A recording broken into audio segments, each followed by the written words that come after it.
నమస్తే, నేను అంకిత. నరేంద్ర మోడీ పైన Congress party privilege motion move చేసింది. అయితే దీన్ని అమిత్ షా పైన కూడా మూవ్ చేయాలని చూస్తుంది. ఇటు తెలుగు రాష్ట్రంలో చూసుకుంటే తెలంగాణలో కూడా రేవంత్ రెడ్డి పైన బీఆర్ఎస్ పార్టీ. అయితే అసలు ఈ ప్రివిలేజ్ మోషన్ అంటే ఏంటి, దీని వెనుక వాళ్ళకు వచ్చే బెనిఫిట్ ఏంటి అన్న టాపిక్ పైన డిస్కస్ చేయడానికి నాతో పాటు సిఎస్ఆర్ ఉన్నారు. ఆయనతో మాట్లాడదాం. Hi sir. హలో సార్, ఇప్పుడు చూస్తే కాంగ్రెస్ పార్టీ నరేంద్ర మోడీ పైన ప్రివిలేజ్ మోషన్ అనేది మూవ్ చేసింది. అయితే ఇప్పుడు అమిత్ షా పైన కూడా చేయాలి అనుకుంటుంది. అది కేంద్రం లెవెల్నే కాకుండా తెలుగు రాష్ట్రంలో చూసుకుంటే రేవంత్ రెడ్డి పైన కూడా బీఆర్ఎస్ పార్టీ మూవ్ చేయాలనుకుంటుంది. అసలు ప్రివిలేజ్ మోషన్ అంటే ఏంటి, దీనివల్ల వాళ్ళకి వచ్చే బెనిఫిట్స్ ఏంటి సార్? ఒకటేనండి, విపక్షంలో ఉండేటువంటి వాళ్ళకి లేదా ప్రతిపక్షంలో ఉండేటువంటి వాళ్ళకి ప్రివిలేజ్ మోషన్ మూవ్ చేసేటువంటి ఒక రైట్ అయితే ఉంటుంది. ఎవరైనా మూవ్ చేయొచ్చు, బట్ ప్రతిపక్షం బలంగా ఉంటుంది కాబట్టి ఆ సంఖ్య కూడా ఎక్కువ ఉంటుంది కాబట్టి సభ్యుల సంఖ్య ఆ ప్రివిలేజ్ మోషన్ మీద సంతకాలు పెట్టేవాళ్ళు కనీసం ఉంటుంది. ఆ కనీసం ఉండే అవకాశం ఉంది కాబట్టి ప్రతిపక్షానికి ప్రివిలేజ్ మోషన్ మూవ్ చేస్తారు. ప్రివిలేజ్ మోషన్ మూవ్ చేసినందువల్ల వచ్చేటువంటి బెనిఫిట్ ఏంటంటే ప్రతిపక్షం లేదంటే విపక్షాలు తమ వాయిస్ని అనుకున్న విధంగా వినిపించడానికి అవకాశం ఉంటుంది. లేదంటే మామూలుగా సభ జరిగేటప్పుడు సభా నాయకుడికి సంబంధించి ఆయన ఆధీనంలోనే నడుస్తుంటుంది సభ. కానీ ప్రివిలేజ్ మోషన్ మూవ్ చేసినప్పుడు ఎవరైతే ఈ ప్రివిలేజ్ మోషన్ని సభ ఉల్లంఘన అదే నోటీస్ అది, సో దాన్ని మూవ్ చేసినప్పుడు ఖచ్చితంగా ఎవరైతే మూవ్ చేస్తారో వాళ్ళు ఎక్కువసేపు మాట్లాడడానికి అవకాశం ఉంటుంది. అదొకటి బెనిఫిట్. ఇది ప్రివిలేజ్ మోషన్ మూవ్ చేసినటువంటి వాళ్ళకి. సభా హక్కుల ఉల్లంఘన నోటీసు, అది తెలుగులో సభా హక్కుల ఉల్లంఘన నోటీసు. దేశ చరిత్రలోనే, పార్లమెంట్ చరిత్రలోనే మొట్టమొదటిసారిగా ప్రధానమంత్రి నరేంద్ర మోడీ మీద సభా హక్కుల ఉల్లంఘన నోటీసు మూవ్ చేసింది కాంగ్రెస్ పార్టీ. గతంలో ఏ ప్రధానమంత్రుల మీద కూడా ఈ సభా హక్కుల ఉల్లంఘన నోటీసును మూవ్ చేయలేదు. బట్ నరేంద్ర మోడీ మీదనే ఇప్పుడు మొత్తం దేశ పార్లమెంటరీ చరిత్రలో ప్రివిలేజ్ మోషన్ మూవ్ చేసినటువంటి సంఘటన. సో ఇప్పుడు ఆ ప్రివిలేజ్ మోషన్ను మూవ్ చేయాలి అనేటువంటి నిర్ణయం తీసుకొని స్పీకర్కి కూడా నోటీస్ ఇచ్చింది కాంగ్రెస్ పార్టీ. స్పీకర్ కూడా యాక్సెప్ట్ చేశారు. దానికి సంబంధించి చర్చ జరుగుతుంది. చర్చ ఎప్పుడు జరగాలి అనేది నిర్దేశిస్తాడు స్పీకర్. ఇంకా నిర్దేశించలేదు, ఇంకా టైం ఇవ్వలేదు, చెప్పలేదు. ఇంకా చెప్తారు ఖచ్చితంగా. ప్రివిలేజ్ మోషన్ యాక్సెప్ట్ చేసినప్పుడు ఖచ్చితంగా టైం చెప్పాల్సిందే స్పీకర్. చెప్తారు ఎప్పుడు అనేది. దాని మీద చర్చ ఎప్పుడు, 2 రోజుల తర్వాత, 3 రోజుల తర్వాత, 4 రోజుల తర్వాత, లేదంటే పలానా డేట్ అనేది చెప్తారు. ప్రస్తుతం పార్లమెంట్ సమావేశాలు జరుగుతున్నాయి. ఈ క్రమంలో అమిత్ షా మీద కూడా ప్రివిలేజ్ మోషన్ మూవ్ చేయాలి అనేది, రాజ్యసభలో అతని మీద మూవ్ చేయాలి అనేది ఒక నిర్ణయం తీసుకుంది కాంగ్రెస్ పార్టీ.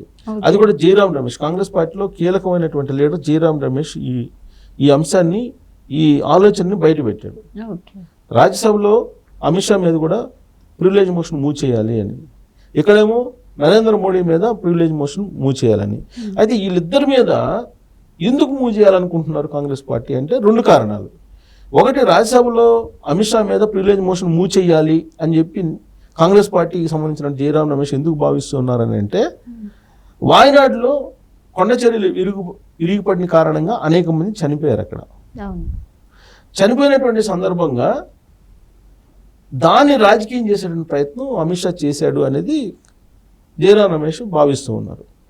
ఎందుకు అలా భావిస్తున్నాడంటే, ఆల్రెడీ కేంద్ర ప్రభుత్వం వాతావరణ శాఖ ఖచ్చితంగా చెప్పింది ఈ కొండ చర్యలు ఇరిగిపడేటువంటి అవకాశం ఉంది, అక్కడ వర్షపాతం ఎక్కువగా నమోదయ్యే అవకాశం ఉందని చెప్పి రాష్ట్ర ప్రభుత్వాన్ని అలర్ట్ చేసింది. కానీ రాష్ట్ర ప్రభుత్వం సరైనటువంటి సమయంలో నిర్ణయం తీసుకునే కారణంగానే వందలాది మంది చనిపోవడానికి కారణమయ్యింది అనేటువంటి ఆరోపణ అమిత్ షా చేశాడు. దాన్ని ఖండిస్తూ జయరాం రమేష్ కాంగ్రెస్ పార్టీ తరఫు నుంచి అసలు వాయనాడు సంఘటనకు సంబంధించిన అంశాన్ని రాజకీయ కోణంలో నుంచి తీసుకెళ్తున్నాడు అమిత్ షా. ఒక బాధ్యతాయుతమైన రాజ్యాంగ పదవిలో ఉండి, కేంద్ర హోంశాఖ మంత్రిగా ఉండి, దాన్ని ప్రకృతి వైపరీత్యంగా చూడకుండా దాన్ని రాష్ట్ర ప్రభుత్వం మీద పెట్టేటువంటి ప్రయత్నం చేస్తున్నాడు. కాబట్టి దాని మీద చర్చ జరగాలి. కాబట్టి చర్చ జరగాలని అంటే ఈయన మీద ప్రివిలేజ్ మోషన్ మూవ్ చేయాలి అనేటువంటి అభిప్రాయాన్ని కాంగ్రెస్ పార్టీ లీడర్ జయరాం రమేష్ బయటపెట్టాడు, మీడియా ముఖంగా బయటపెట్టాడు. కాబట్టి రేపు మాపు రాజ్యసభలో కూడా అమిత్ షా మీద ప్రివిలేజ్ మోషన్ మూవ్ చేస్తారు. ఓకే. ఇక లోక్సభలో నరేంద్ర మోడీ మీద ప్రివిలేజ్ మోషన్ మూవ్ చేశారు. స్పీకర్ కూడా Accept. తీసుకున్నారు పిటిషన్. ఎందుకు మూవ్ చేశారు నరేంద్ర మోడీ మీద అని అంటే, నరేంద్ర మోడీ ఈ మధ్య కాలంలో ఏం చేశారు, ఆయన వీడియో రాహుల్ గాంధీకి సంబంధించినటువంటి కులం గురించి ఆ బీజేపీకి సంబంధించిన అనురాగ్ ఠాగూర్ అనేటువంటి ఎంపీ కులమే లేనటువంటి వాళ్ళు కుల గణన అంటే కుల లెక్కింపు గురించి ఎందుకు డిమాండ్ చేస్తున్నారు అనేటువంటి ఒక ప్రశ్న లోక్సభలో అనురాగ్ ఠాగూర్ వేసినప్పుడు అది రికార్డ్స్ నుంచి తొలగిస్తున్నాము, కులం గురించి మాట్లాడకూడదు, అది అన్పార్లమెంట్ అని చెప్పి స్పీకర్ నిర్ణయం తీసుకొని దాన్ని రికార్డ్స్ నుంచి తొలగించారు. రికార్డ్స్ నుంచి తొలగించినటువంటి ఆ వీడియోని పార్లమెంటు అనుమతి లేకుండా బయటకు రావడానికి లేదు. అది బయటకు వచ్చిందంటే ఆ వైఫల్యం స్పీకర్ది.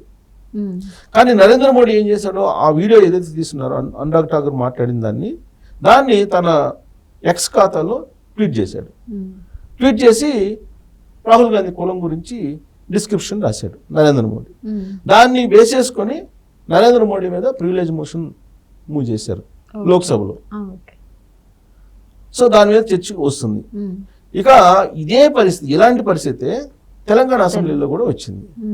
తెలంగాణ అసెంబ్లీ నిరవధిక వాయిదా పడింది అనుకోండి. బట్ వాయిదా పట్టడానికి ముందు బీఆర్ఎస్ పార్టీ ఒక డిమాండ్ చేసింది, ముఖ్యమంత్రి రేవంత్ రెడ్డి మీద ప్రివిలేజ్ మోషన్ మూవ్ చేయాలి అని.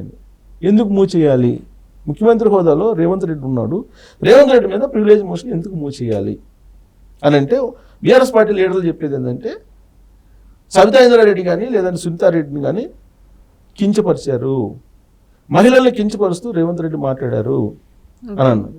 ఏం మాట్లాడాడు రేవంత్ రెడ్డి, వెనుకుండేటువంటి మీ అక్కలను నమ్ముకుంటే నువ్వు జేబీఎస్ బస్ స్టాండ్లో ఉండాల్సి వస్తుంది అని చెప్పేసి ఆయన అన్నాడు. ఆ వ్యాఖ్యల్ని రాష్ట్ర వ్యాప్తంగా ఉండేటువంటి మహిళలను కించపరిచేలాగా మాట్లాడాడు రేవంత్ రెడ్డి అని బీఆర్ఎస్ పార్టీ భావిస్తుంది. దాని మీద నిరసన వ్యక్తం చేశారు.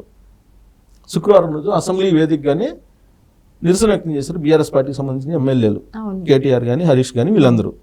వాళ్ళని మార్షల్స్ అసెంబ్లీకి బయట వదిలిపెట్టారు. అక్కడి నుంచి పోలీసులు తీసుకెళ్లి అదుపులో తీసుకెళ్లి స్టేషన్ వేలిచి వదిలిపెట్టారు. అయితే ఇక్కడ సభను తప్పుదావ పట్టించేలా రేవంత్ రెడ్డి ముఖ్యమంత్రి హోదాలో ఆయన వ్యాఖ్యలు చేశారు. కాబట్టి సభా ఉల్లంఘన చేశాడు కాబట్టి, సభా హక్కుల ఉల్లంఘన చేశాడు కాబట్టి ఆయన మీద ప్రివిలేజ్ మోషన్ మూవ్ చేయాలి అనేటువంటి డిమాండ్, అలాంటి ఆలోచన బీఆర్ఎస్ పార్టీ ఇక్కడ చేసింది. సో దాంతో ఇప్పుడు కేంద్రం నుంచి తెలంగాణ అసెంబ్లీ వరకు ఈ ప్రివిలేజ్ మోషన్ అనేటువంటి అంశం బాగా ఇప్పుడు చర్చలోకి వచ్చింది. అక్కడేమో నరేంద్ర మోడీ, ఇక్కడేమో రేవంత్ రెడ్డి, మళ్ళీ అక్కడ రాజ్యసభలో ఎగువ సభలోనేమో అమిత్ షా. ఇట్లా ఈ ప్రివిలేజ్ మోషన్ వీళ్ళ ముగ్గురు మీద మూవ్ చేయాలి అనేటువంటి ఒక డిమాండ్ రావటం అనేది, అసలు ఈ ప్రివిలేజ్ మోషన్ అంటే ఏంటి అనేది భారతదేశ వ్యాప్తంగా కూడా చర్చకి దారితీసింది. అది ఇప్పుడు తెలంగాణ అసెంబ్లీలో కూడా చర్చకు దారితీసింది. వాస్తవంగా రేవంత్ రెడ్డి ఆ మాట అన్నటువంటి సందర్భం వేరు, కానీ బీఆర్ఎస్ పార్టీ వాళ్ళు దాన్ని తీసుకున్నటువంటి యాంగిల్ వేరు. సో దాంతో ఈ ప్రివిలేజ్ మోషన్ ఇష్యూ తెలంగాణలో కూడా చర్చనీయాంశమైంది. నేను ఇప్పుడు వాయిదా పడింది కాబట్టి నెక్స్ట్ సభలో ప్రివిలేజ్ మోషన్ మూవ్ చేయడానికి అవకాశం ఉంది తెలంగాణ అసెంబ్లీలో. అది మూవ్ చేస్తే విపక్షాలు ఖచ్చితంగా మాట్లాడటానికి అవకాశం ఉంటుంది. ఎప్పుడెప్పుడు రేవంత్ రెడ్డి సభా హక్కులను ఉల్లంఘిస్తూ మాట్లాడారు అనే దాని మీద వాళ్ళు మాట్లాడడానికి అవకాశం ఉంది. దాంతోపాటు రాష్ట్రంలో ఉండేటువంటి అనేక అంశాలను కూడా ప్రస్తావించడానికి వాళ్ళకి ఒక రైట్ ఉంటుంది. అందుకే ప్రివిలేజ్ మోషన్ మూవ్ చేస్తారు. ప్రివిలేజ్ మోషన్ మూవ్ చేస్తే విపక్షాలు కానీ ప్రతిపక్షం కానీ కొంత ఎక్కువసేపు మాట్లాడటానికి, అలాగే ఎవరైతే సభా హక్కులను ఉల్లంఘించారో వాళ్ళ గురించి మాట్లాడడానికి అవకాశం లభిస్తుంది. అందుకే ప్రివిలేజ్ మోషన్ని మూవ్ చేయాలి అనేటువంటి ఒక ఆలోచన చేస్తూ ఉన్నారు. ఇప్పుడు అది పెద్ద హాట్ టాపిక్ అయింది దేశవ్యాప్తంగా కూడా.